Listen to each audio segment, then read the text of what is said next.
Y sencillamente quiero entrar en este tema: los congresos eucarísticos, significado y alcance.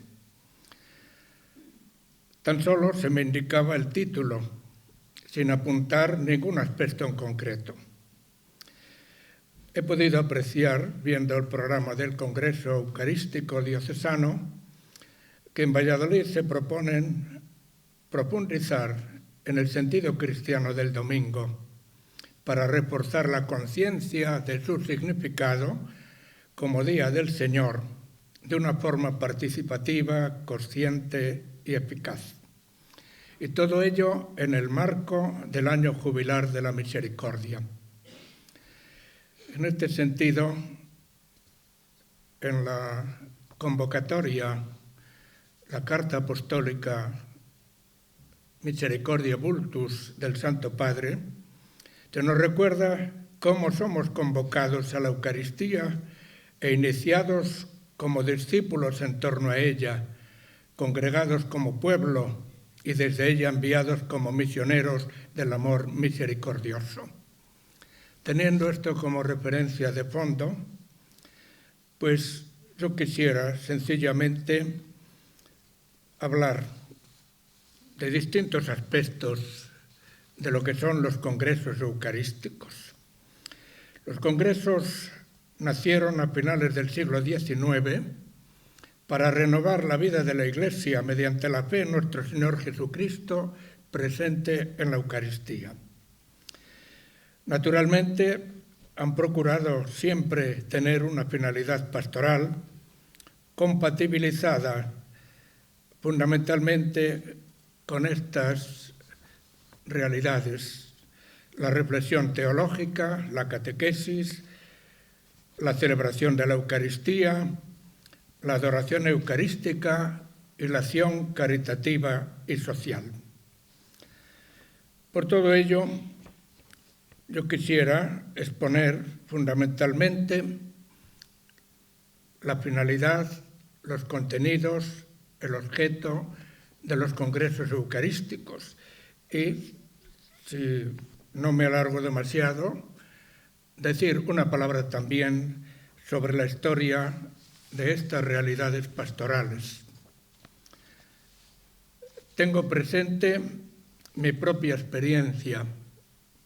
Desde muy joven, siendo seminarista menor todavía en el seminario diocesano menor de Toro, en Zamora, recuerdo con cariño la participación en el Congreso Eucarístico Diocesano celebrado en Zamora el año 1958. He recuperado una vieja fotografía en la que aparece el que fue mi obispo, entonces, que me ordenó de sacerdote, don Eduardo Martínez, y algunos rostros también familiares. Y desde luego recuerdo con sumo cariño, siendo ya obispo, los congresos diocesanos organizados en Ciudad Rodrigo el año 2000 y en León el año 2005. Por eso comprendo la importancia que tienen estas convocatorias de alcance diocesano. Además, por supuesto, cuando son de alcance nacional o internacional. Los congresos eucarísticos han sido convocados siempre atendiendo a algunos fines específicos, no solamente a los generales de la adoración del Santísimo Sacramento, de la Eucaristía, de la comunión y participación, etc. Me propongo, pues, en primer lugar, referirme al significado de los congresos. Segundo, a su convocatoria. Y tercero, a su desarrollo, los elementos que integran estas celebraciones. También tengo muy en cuenta, desde que mis hermanos en la Conferencia Episcopal me designaron para ser delegado nacional de los Congresos Eucarísticos Internacionales, fue el año 2011, la participación de la que he podido disfrutar en Dublín el año 2012 y en Cebú, Filipinas, en enero de este mismo año. Para mí han sido momentos de gracia y por eso quisiera de alguna manera compartir también esta vivencia. Comencemos leyendo lo que dice el ritual de la Sagrada Comunión y del culto eucarístico fuera de la misa acerca de los congresos eucarísticos. Son una peculiar manifestación del culto eucarístico. Se han de mirar como una estacio. Esta palabra enseguida la explico, figura en latín, aun en la edición castellana de este ritual. Una estacio a la cual una comunidad invita a toda la iglesia local, o una iglesia local invita a otras iglesias de la región o de la nación, o aún de todo el mundo, para que todos juntos reconozcan más plenamente el misterio de la Eucaristía bajo algún aspecto particular y la veneren públicamente con el vínculo de la caridad y de la unión. Son las palabras del ritual que sirve de referencia y de guía para la celebración de los congresos eucarísticos dentro de todo lo que es el culto de la Santísima Eucaristía fuera de la misa. De antemano, la palabra congreso invita a considerar estas realidades como el hecho de congregarse, de juntarse. Esa precisa definición, estacio, a la que alguna comunidad invita a otras, es justamente la que sirve de punto de partida para tratar de comprender qué son este tipo de convocatorias. La palabra estacio,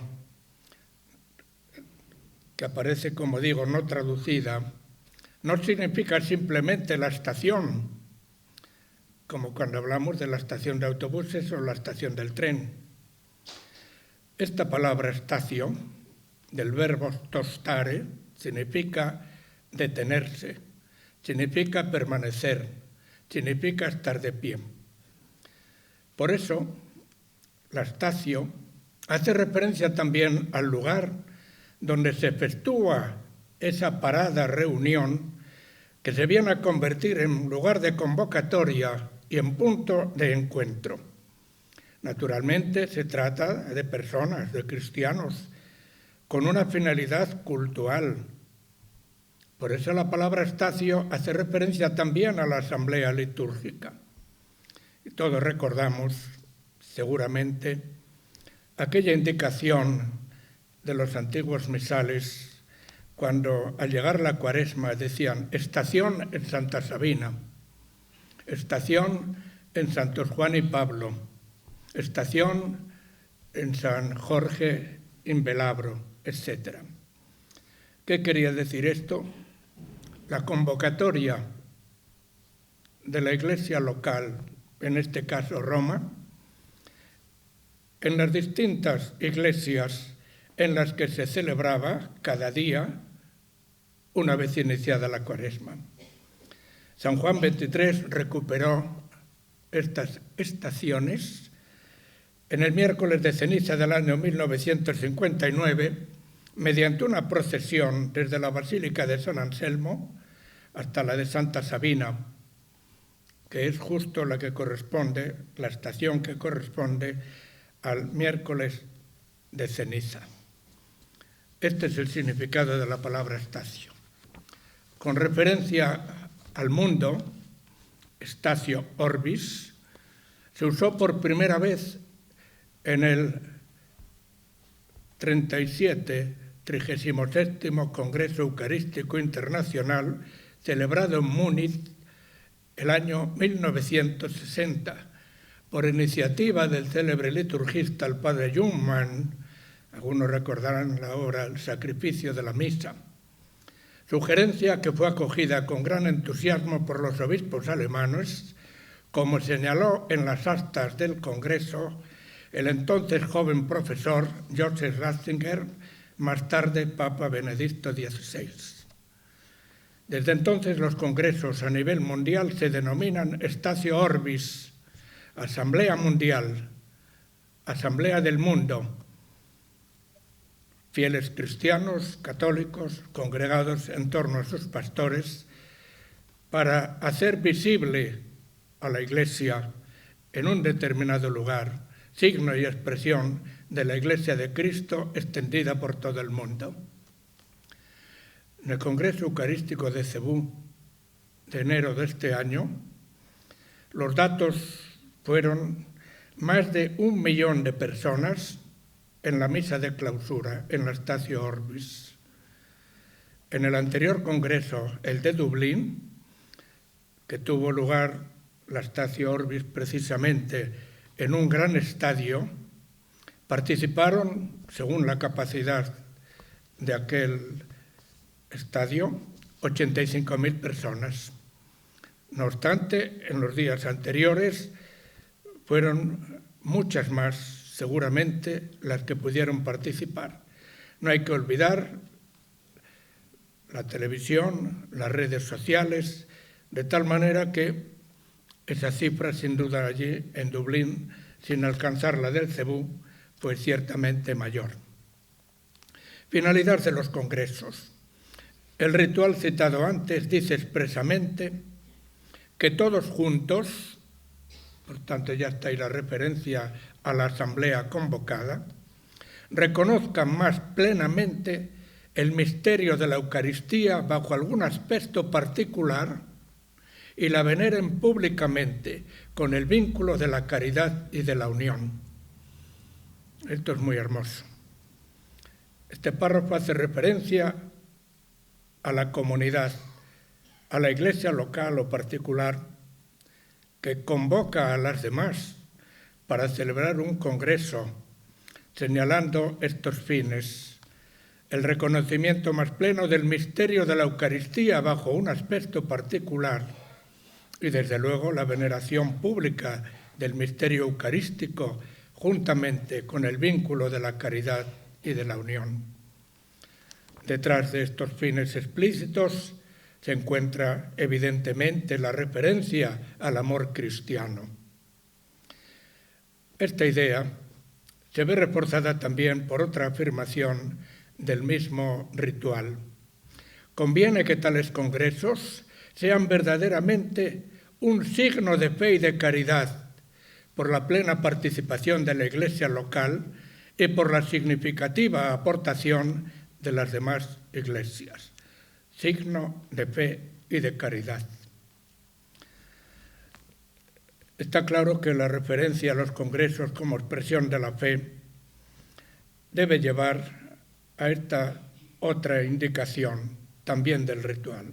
Háganse los oportunos estudios sobre el temario del congreso que se va a celebrar para que se consideren las verdaderas necesidades y se favorezca el proceso de los estudios teológicos y el bien de la Iglesia local. Y añade, para este trabajo de investigación, búsquese el asesoramiento de los teólogos, escrituristas, liturgistas y pastoralistas, sin olvidar a los versados en las ciencias humanas. En todos los congresos ha habido una serie de conferencias de alcance teológico, y no solamente exhortaciones y no solamente catequesis más pastorales. Por eso, sobre todo los grandes congresos internacionales, van precedidos de la publicación de un llamado documento base que es aprobado por un comité pontificio previa consulta a la Congregación para la Doctrina de la Fe. Congresos centrados en un lema, centrados en unas necesidades pastorales, en unos objetivos concretos, han tenido siempre una fuerte nota de alcance teológico. Y esa nota, expresada o a partir del lema, se desarrolla después en ese documento base. Normalmente el documento base lo elabora una comisión teológica designada por el obispo de esa iglesia local que convoca a las demás para el congreso, pero a través del comité pontificio, ese documento base es conocido y aprobado por la Congregación para la Doctrina de la Fe. En la práctica, en los últimos congresos, los temas de carácter doctrinal de alta teología, podemos decir, se dedican y se desarrollan especialmente en un simposio días antes de lo que es propiamente el Congreso. Significa que días antes de la celebración de estas jornadas se convoca especialmente a los teólogos con el fin de que desarrollen, discutan, completen una serie de líneas doctrinales en torno al lema del Congreso. Como nota indicativa de los dos últimos congresos, diré que el de Cebú se celebró ciertamente la semana antes, trató de estos temas: la Eucaristía en el Evangelio de San Juan, la virtud cristiana de la esperanza, liturgia e inculturación, la historia del rito de la misa, evangelizar el mundo secular. Se realizaron también talleres sobre la Eucaristía y la misión en Asia, la Eucaristía en el diálogo de la Iglesia con las culturas, con las tradiciones religiosas, con los pobres y los marginados, María y la Eucaristía en la misión actual de la Iglesia. Paso al segundo punto. Convocatoria de los congresos eucarísticos. A mí me ha llamado la atención que a continuación de esa definición de los congresos como estacio, se diga que hay una primera categoría de congresos cuando es una comunidad la que invita a toda la iglesia local. Se supone, si es una comunidad dentro de la iglesia local, que es una parroquia u otra entidad comunitaria, por ejemplo, un monasterio, y que esa iglesia local es la diócesis, denominada también iglesia particular, al menos desde el punto de vista canónico. Tendríamos así los congresos eucarísticos diocesanos. Hay una segunda categoría de congresos que responde a la convocatoria de una iglesia local que invita a otras iglesias de la región. Es decir, cuando una diócesis invita a las demás de la región, tendríamos entonces un congreso a nivel de región o de provincia eclesiástica, congresos interdiocesanos y otra categoría más, cuando una iglesia local invita a otras iglesias de la nación. Serían entonces los congresos eucarísticos nacionales. Y finalmente, cuando las iglesias convocadas, y sigue diciendo iglesia local, la que convoca, son las de todo el mundo, son los congresos eucarísticos internacionales. De hecho, yo he participado en los encuentros de preparación tanto de Dublín como Cebú, y me llamó la atención el protagonismo del obispo diocesano de Dublín y de Cebú. Ellos son los que convocan, ellos son los que en nombre de esa iglesia llaman a las demás iglesias, desde luego con la anuencia, el apoyo de la Santa Sede. Esta insistencia del ritual en la iglesia local que invita a las demás iglesias me parece muy interesante, y yo desde luego le trasladaría a don Ricardo el sentido profundo que tiene esta referencia. Fíjense que habla de iglesias, no habla precisamente de que el Santo Padre desde Roma convoque los congresos eucarísticos internacionales o el presidente de la Conferencia Episcopal un congreso nacional. Este protagonismo de la iglesia local a mí me recuerda el gran valor que tiene precisamente la celebración de la Eucaristía. Es una iglesia presidida desde luego por su pastor, la que convoca. Por tanto, aquí hay un sentido comunitario básico que está ceñido a lo que es esta realidad, que puede parecer humilde y sencilla, sobre todo si la contemplamos mirando a toda la Iglesia Universal. La Iglesia Universal subsiste en esas iglesias locales. Don Ricardo explicaría esto seguramente mucho mejor que yo. Detrás de estas expresiones, creo, está la eclesiología del Concilio Vaticano II y particularmente la eclesiología eucarística.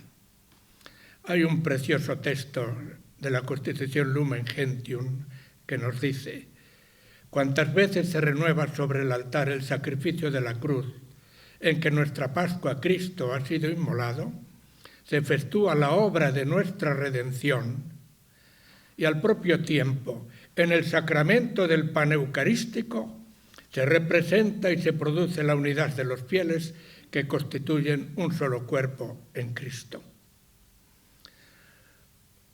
A partir de ahí, los congresos se centran en el reconocimiento más pleno del misterio de la Eucaristía bajo algún aspecto particular.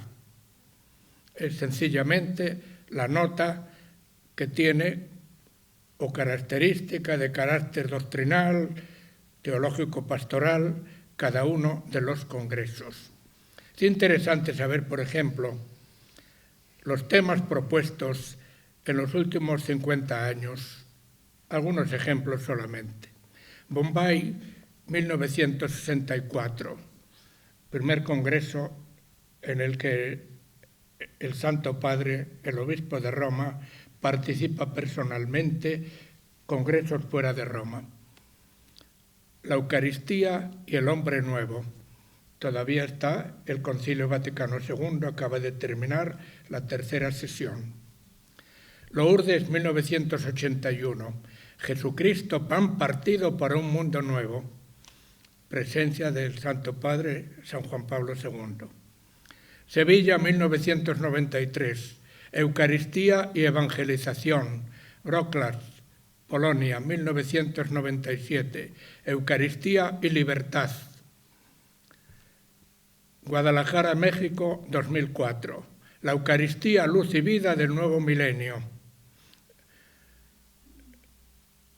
Quebec, 2008. La Eucaristía, don de Dios para la vida del mundo. Dublín, 2012. La Eucaristía, comunión con Cristo y entre nosotros. Cebú, 2016. La Eucaristía, fuente y culmen de la misión de la Iglesia. Los congresos eucarísticos, ciertamente convocados por una iglesia local, hacen que en la convocatoria participen, como no puede ser menos, las conferencias episcopales, los pastores y especialmente los congresos internacionales, el Papa aprobando el tema, la fecha y el lugar para la celebración de dichos congresos. Por este motivo, al final de cada congreso, cuando termina la Statio Orbis, la Santa Misa de clausura, el Santo Padre, en el mensaje que dirige al Congreso, da a conocer, además de glosar el tema del que se clausura, la ciudad donde tendrá lugar el siguiente. Seguramente todos saben que el próximo Congreso Eucarístico tendrá lugar dentro de 4 años, 2020, en la ciudad húngara de Budapest. Ahí ya se tuvo otro congreso en el año 1938, siendo legado el cardenal Eugenio Pacelli, que un año después era elegido Papa Pío XII. Tercer punto, preparación y realización de los congresos eucarísticos. Un tema tan importante requiere que se prepare bien, y el ritual ofrece en este sentido toda una serie de orientaciones muy precisas para que el congreso sea, palabras literales, un verdadero signo de fe y de caridad por la plena participación de la Iglesia local y por la significativa aportación de las otras iglesias. Nuevamente, este juego iglesia local, otras iglesias. Y aquí aparecen varias dimensiones. La primera es la dimensión catequética. Ya he hablado antes de que ha habido un simposio donde se han tratado los temas de alto alcance teológico. Dimensión catequética. Una catequesis más profunda y adaptada acerca de la Eucaristía. Y aquí se sugieren celebraciones de la palabra de Dios, catequesis propiamente dichas y otras reuniones públicas procurando la profundización en el tema del Congreso y atendiendo también a los aspectos prácticos. En el Congreso de Cebú, las catequesis tuvieron estos títulos: Cristo en vosotros, vuestra esperanza de la gloria, una reflexión pastoral. La Eucaristía, celebración del misterio pascual. La Eucaristía y la misión, misión y diálogo. La Eucaristía y el cuidado de la creación. La Eucaristía, el diálogo con las culturas. La Eucaristía, diálogo con el pobre y con el que sufre. La Eucaristía en el diálogo de la Iglesia con las religiones. María y la Eucaristía.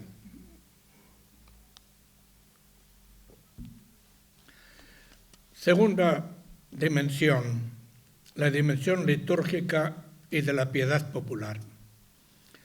Es la referencia a una participación más activa en la liturgia. Comprende varios aspectos. Primero, la celebración de la Eucaristía ha de ocupar el centro y la culminación de todos los actos de cada día y aún de todo el Congreso. En los primeros congresos eucarísticos, el momento cumbre solía ser la gran procesión eucarística, pero posteriormente, sin perder fuerza, por así decir, relevancia, esta gran procesión se ha ido desplazando ese centro y esa culminación hacia la Eucaristía de clausura, la Statio Orbis. Por cierto, permítanme también una referencia personal. Yo me acuerdo todavía de niño, con 7 u 8 años, algunas personas de mi pueblo, de estas personas que eran muy cercanas a la Iglesia, yo era monaguillo, que hablaban del Congreso de Barcelona. Después he entendido lo que querían decir.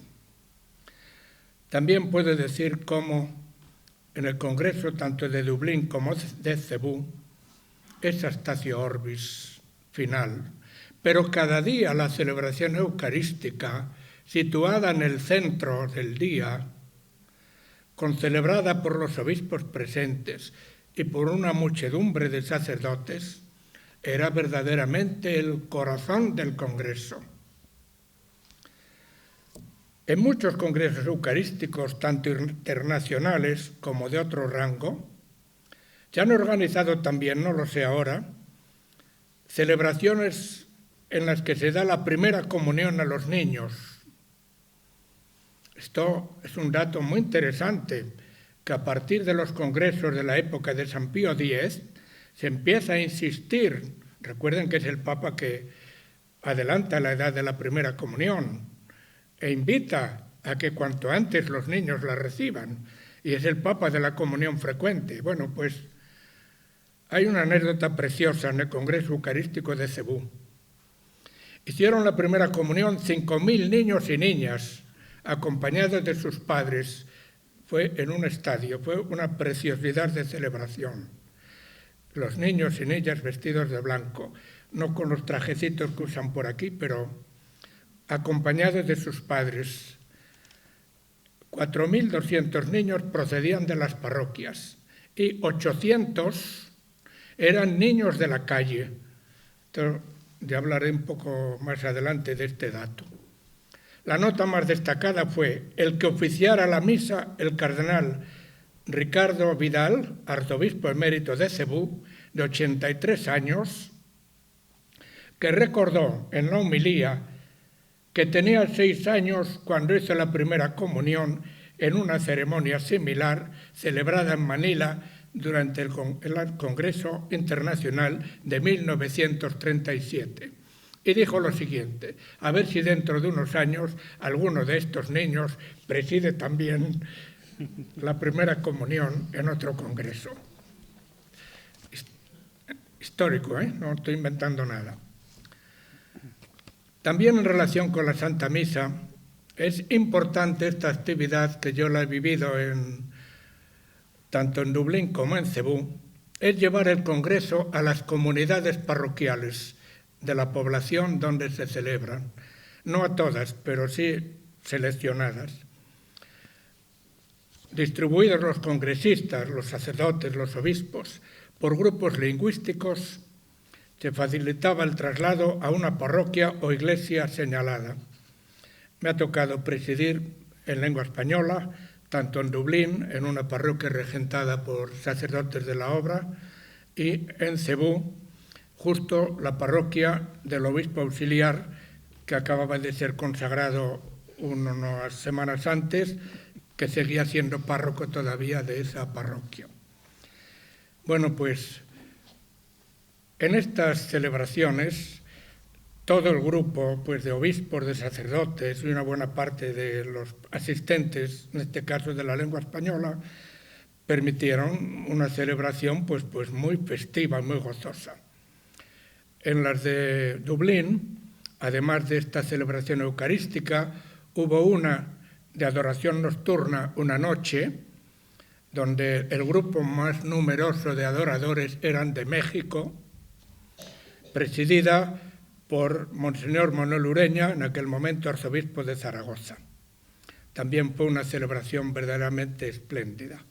Y en Cebú, como acabo de decir, la parroquia donde estaba el secretario general del Congreso, terminó con un gran festival de música y de danza filipina y la gran sorpresa española, con Legato Montés, con los bailarines vestidos de sevillanas, etc. Y lo más curioso de todo, yo no lo había visto, en el baile final entró el Santo Niño de Cebú, que terminó en mis brazos. Yo no salí a bailar, ¿eh? Importante todo lo que tiene que ver con la procesión.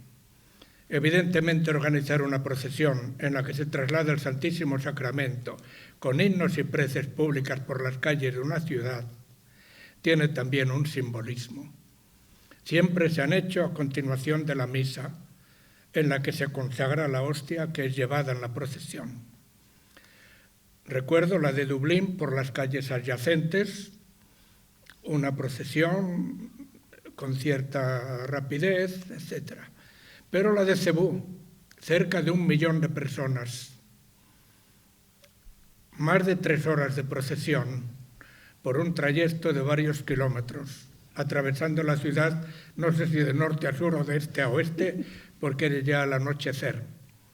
Pero era impresionante, todo el mundo con velas, y sobre todo jóvenes, ellos y ellas, a ambos lados de la carrera, también con velas encendidas.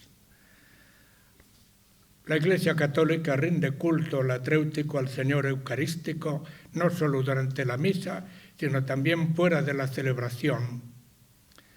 Esto tiene también su importancia. Unida a la celebración de la misa que precede a esa procesión. Y aquí pues también hay que destacar que según los usos de cada región se adornan las calles y las plazas y se organiza la participación de los fieles. En los últimos congresos, la misa precedió también a una gran procesión. En Dublín se hizo, como ya acabo de decir, en un radio no muy alejado de la sede del Congreso, y en Cebú en un trayecto de varios kilómetros. Y por supuesto, también recomendado por el ritual, la adoración prolongada ante el Santísimo Sacramento expuesto en diversas iglesias de la ciudad y también en la sede del Congreso. Tanto en uno como en otro de estos últimos en los que he participado, realmente la afluencia de personas en un momento o en otro adorando el Santísimo ha sido constante. También está presente la liturgia de las horas, también está presente en un momento importante, una tarde o una mañana, las celebraciones comunitarias del sacramento de la penitencia con confesión y absolución individual. Y en algún congreso ha habido también la administración del sacramento de la unción de los enfermos. Visitas a las catedrales, a santuarios marianos, en Cebú, por supuesto, al célebre santuario dedicado al Santo Niño, que lo llevaron los agustinos filipinos. Esa devoción la trasladaron, merece la pena. A mí me ha encantado las 2 veces que he estado en Cebú, visitar no solo la basílica, sino la comunidad. Me parecía estar en la clerecía de Salamanca, por el estilo del edificio, las pinturas y, desde luego, las pinturas de las paredes en muchos espacios recuerdan la hazaña de los primeros evangelizadores, desde que Andrés d'Urdaneta llegó allí con el Evangelio, aunque Legazpi llegó unos años antes. Bien, hay una instrucción de la Congregación de Ritos que conviene recordar, la Eucharisticum Mysterium de 1967, donde se dan sugerencias de cómo debe ser el culto eucarístico. En algún congreso, por lo menos diocesano, yo recuerdo que se haya llevado también solemnemente por las calles en procesión la comunión a los enfermos.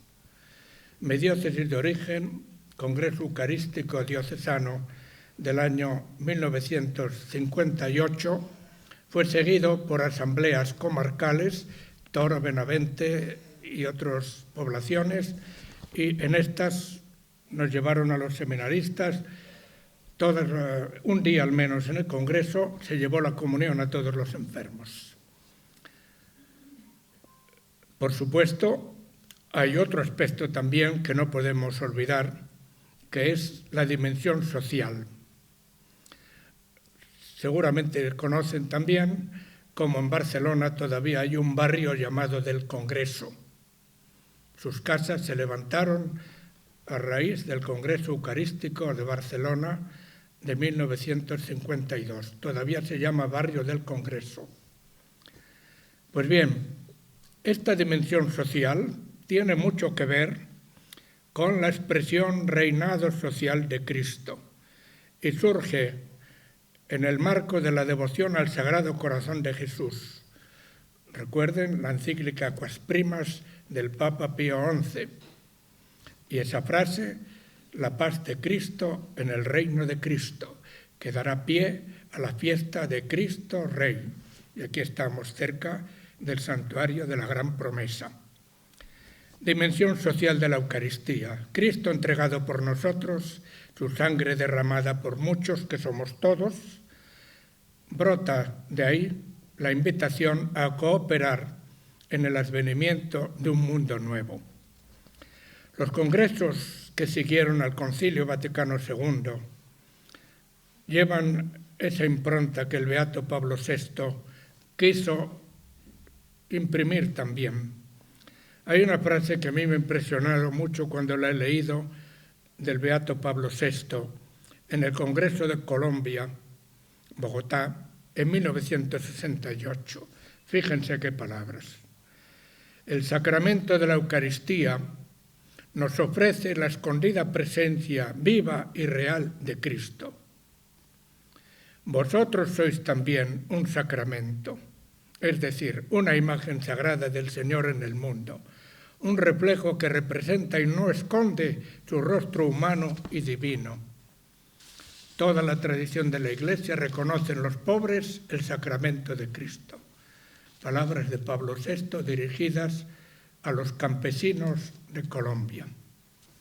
San Juan Pablo II, en vísperas del Congreso de Lourdes de 1979, insistió mucho también en el hombre nuevo y el mundo nuevo, definidos por una relación filial con Dios y una relación fraterna entre los hombres a partir del pan de la vida que la Iglesia parte y distribuye en nombre de Cristo. En el Sínodo de los Obispos del año 2005, en el que tuve la suerte de participar junto con Monseñor Ricardo Blázquez, se habló mucho de esta temática y así aparece en el mensaje sinodal al pueblo de Dios y en la exhortación apostólica postsinodal de San Juan Pablo II, Sacramentum Caritatis. Podría recordar en este sentido los testimonios que se añadían a las catequesis en los congresos de Dublín y de Cebú. Solamente voy a mencionar dos de Cebú. Uno hacía referencia a una parroquia del Japón arrasada por un tsunami y gracias a la solidaridad de los inmigrantes filipinos, esa parroquia no solamente reconstruyó la iglesia, sino que se convirtió en una comunidad viva. Muy poquitos japoneses se convierten después en una gran parroquia. Otro más conmovedor todavía, una niña de la calle rescatada por una ONG. Cuando habla al Congreso es toda una profesora de universidad que gracias a esa acogida pudo hacer sus estudios y hoy se dedica fundamentalmente a acoger a esos niños. Son cerca de 200.000 entre todos los archipiélagos de las Filipinas. Casualidad, pero yo tuve sentado a mi lado a uno de esos niños que ella presentó. Eran varios, le faltaba el brazo izquierdo, de la manga aparecía tan solo una manita con dos dedos, el índice y el pulgar. El pobre niño se aburría soberanamente. A mí se me ocurrió sacar el móvil y ponerle una pequeñísima película, por llamarlo de alguna manera, con la perrita que tenía mi padre. Ver sonreír a ese niño para mí fue toda una gracia del Congreso. Dimensión pastoral. Por supuesto, todo lo que acabo de decir tiene una dimensión pastoral, pero evidentemente hoy hay que acentuar esta dimensión porque la Eucaristía, fuente y culmen de la vida de la Iglesia, nos invita a ser Iglesia misionera. Este tema es en el que insiste fundamentalmente San Juan Pablo II en los congresos a los que él asistió. La mesa eucarística debe movernos a la misión que, partiendo del corazón mismo de Dios, tiende a llegar a todos los hombres. Ese impulso misionero es parte constitutiva de la forma eucarística de la vida cristiana. Son palabras de San Juan Pablo II. Después los congresos han ido también asumiendo una dimensión ecuménica. Esta aparece por primera vez en el de Múnich en 1960 y últimamente en Seúl, en Wrocław, en Cebú, donde Cebú concretamente, se habla, Filipinas, el 80% son católicos y católicos muy fervorosos. Quieren celebrar el 5º centenario del comienzo de la evangelización de Filipinas con la llegada de Fray Andrés de Urdaneta. Entonces, esa dimensión hace que se vea Filipinas como una adelantada y como un país con vocación de extender el cristianismo, anunciar a Jesucristo en el resto de Asia. Asia mirada también como un continente de gran futuro para la humanidad. Búsqueda común de la paz, de la justicia, de los derechos humanos, de la libertad. Punto en el que puede haber encuentro y diálogo, no solo con las grandes religiones, sino también pues, con la sociedad de nuestro tiempo. Si no se cansan mucho, haría una breve fisonomía histórica de los congresos para terminar. Ciertamente, los congresos eucarísticos nacieron bajo la influencia de San Julián Pedro Aymar, fundador precisamente de los Padres Sacramentinos. El primer congreso eucarístico se debe también a la influencia de la señorita Marie-Émile Tamissière, cuyo proyecto de peregrinación eucarística se fue transformando gradualmente en los congresos de las obras eucarísticas y finalmente los congresos eucarísticos. El primero de los congresos se celebró en Lieja el año 1881. Solamente puedo referirme a los congresos internacionales, pero es que es muy interesante esta historia. Ha habido dos grandes momentos en la historia de los congresos. El primero, centrados en la devoción eucarística, en la adoración, hasta bien entrado el siglo XX. A partir del siglo XX, cuando el movimiento litúrgico se hace notar en la vida de la Iglesia, se acentúa la participación sacramental en la Eucaristía. Es el momento de San Pío X. Es el Papa que asume las orientaciones del Congreso Eucarístico, del movimiento eucarístico que había empezado a finales del siglo XIX, en Solesmes, etc. San Pío X. Se empieza a insistir en la participación de los fieles en la comunión y en la Santa Misa. Por eso, esos primeros congresos han estado centrados en la presencia real, en el reinado social de Cristo, frente al laicismo imperante de la época. Se trataba de poner de manifiesto la presencia de los católicos en la vida pública. Incluso los primeros congresos trataban de agrupar a los católicos que estaban bastante acobardados ante el laicismo imperante en esa Francia del siglo XIX. El objetivo era hacer que cada día se conozca más, se ame y se sirva a nuestro Señor Jesucristo en el sacramento del altar y trabajar de tal modo para extender su reinado social en el mundo. Este era el primer artículo de lo que fueron los primeros estatutos de lo que iban a ser después los congresos eucarísticos. Posteriormente a esta insistencia en la devoción centrada casi exclusivamente en la adoración, en el culto eucarístico fuera de la misa, se añadió, como ya dije, la comunión frecuente y la primera comunión de los niños. Y aquí hay que recordar un momento cumbre de esos congresos, el de Madrid del año 1911. Saben ustedes que ese año se compuso el célebre himno cantemos al amor de los amores.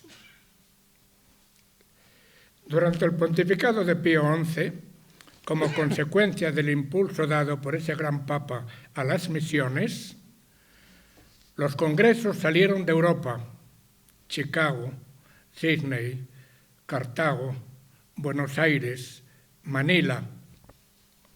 Sobre todo la convocatoria fue adquiriendo una dimensión misionera y de, atención a la palabra, reevangelización, usada por primera vez en el Congreso Eucarístico de Manila de 1937. Después hemos hablado de nueva evangelización. El precedente está ahí, 1937, Manila. Los congresos eucarísticos se hicieron cada vez más internacionales y se estableció un cierto turno en el que participan los continentes por este orden: Europa, América y Asia. África solo ha tenido 2 congresos internacionales: Nairobi